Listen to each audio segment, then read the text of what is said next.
La CNGT, en fait, c'est un territoire engagé pour la nature. Donc on veut aujourd'hui, à travers le travail qu'on fait sur les mares, revaloriser, mettre en évidence les mares, la richesse de nos mares sur le territoire et surtout amener une réflexion sur en fait, l'apport des mares sur le territoire de nos grandes terres, régulièrement sur le bassin globalement.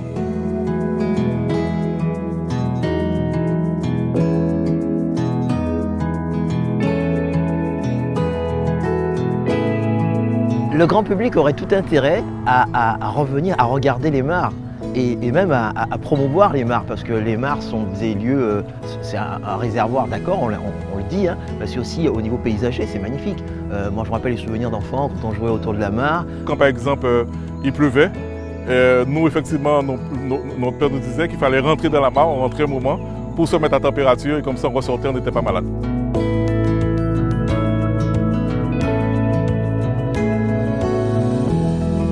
Les mares ont été à la base, en Guadeloupe, des récits que nous côtoyons aujourd'hui. Donc c'est aussi notre rôle, en tant qu'acteur de la culture, en tant qu'acteur du développement du Nord-Grande-Terre, de sensibiliser chacun à cela, parce que derrière ça, il y a toute l'histoire du territoire et probablement et sûrement l'avenir du territoire.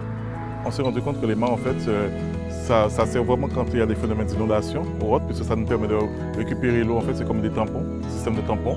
Et en fait, on sait que à travers les mares, il y a une riche biodiversité qu'on veut, à travers ces actions de mise en valeur des mares, mettre en exergue, mettre en évidence. La mare, pour moi, l'eau de la mare, c'est vraiment sont ces veines remplies de sang pour irriguer cette terre de bon sang. Donc, il est évident que ça nécessite une protection, ça nécessite une préservation, ça nécessite qu'on ait cette bienveillance vis-à-vis de cette bénédiction que nous avons en fait dans tout le Nord-Grande-Terre.